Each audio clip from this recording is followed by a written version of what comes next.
నమస్కారం అండి. తెలంగాణ మిత్రులకు, తెలుగు ప్రజలందరికీ అందరికీ నమస్కారం. ముఖ్యంగా దేశంలో మన 29 రాష్ట్రాలలో ఎక్కువగా లవ్ జిహాద్ జరుగుతున్నాయని ఫోన్లలో రోజు పోస్టులు చూస్తూ ఉన్నాం. ఈ పోస్టులు పెడితే వచ్చేదేముంది? లవ్ జిహాద్ జరిగింది, విడిపోయారు, అమ్మాయి మోసపోయిన ఫోటో వస్తుంది, చేసుకునేటప్పుడు పెళ్లి ఫోటో వస్తుంది. కానీ దీని మీద ఏమన్నా ఆలోచన ఉందా? భారతదేశానికి స్వతంత్రం వచ్చి 78 సంవత్సరాలు జరుగుతుంది. ప్రజల నడవడి ప్రకారం చట్టాలు రావాలి, ప్రజలకు అనుగుణంగా చట్టాలు రావాలి. ఏం చట్టాలు ఉన్నాయి? ఒక అమ్మాయికి స్కూల్కి పంపాలంటే పేరెంట్స్ సంతకం అడుగుతారు, తల్లిదండ్రులు. లేకపోతే గార్డెన్గా ఎవరున్నారు? మేనమామన, పెద్దనాన్న, చిన్ననాన్న, గార్డెన్గా తాతన, గార్డెన్గా అడుగుతారు.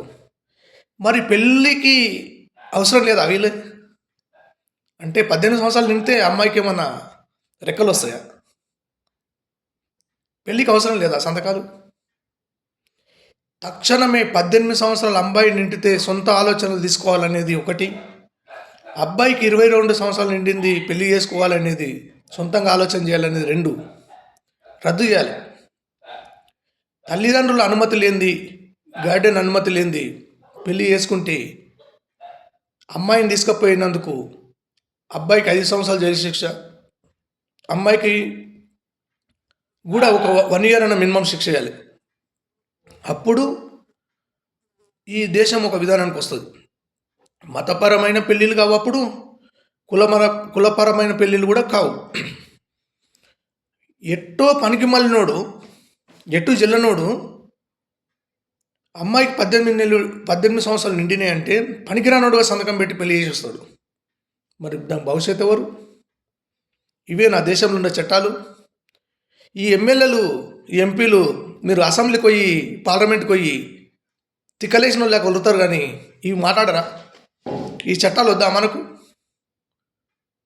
ఎప్పుడు ఫోన్లలోనే చూడాలన్నా మనం? ఈయన పెళ్ళి అయింది, ఆన్ పెళ్ళి అయింది, ఈయన పెళ్ళి అయింది. ఒక చదువుకోవడానికి పోయినప్పుడు మాత్రం మీ పేరెంట్స్ అవసరపడతారు, తల్లిదండ్రులు. మరొక పెళ్ళికి అవసరపడరా? పిచ్చి పిచ్చి రాజ్యాంగాలు పెట్టి పిచ్చి నా కొడుకులారా, ఈ పిచ్చి బంద్ చేయండి. పిచ్చి రాజ్యాంగము పిచ్చి పట్టింది ఈ దేశంకి. రాజ్యాంగంలో కూడా జనాభా ప్రకారం సవరణ అయ్యండి. ఇది 100% చెప్తున్నా.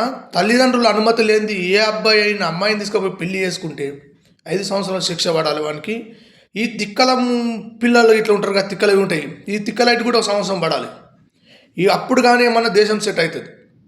అది ఏమని ఉండని, తల్లిదండ్రుల అనుమతి ఉండి ఎవరిని చేసుకున్నా పర్లేదు, తల్లిదండ్రుల అనుమతి అవసరం. కానీ అనుమతి లేకుండా ఏ కులమోడైనా ఏ మతమోడైనా పెళ్లి చేసుకుంటే అది చట్టపరమైన నేరంగా భావించి ఈ చట్టం తొందరలో తీసుకురావాలని, ఈ ఎమ్మెల్యేలకు, ఎంపీలకు ఈ విషయం అర్థం కావాలని, ఈ విషయం చేరాలని కూడా కోరుకుంటూ సెలవు తీసుకుంటున్నా. నమస్తే.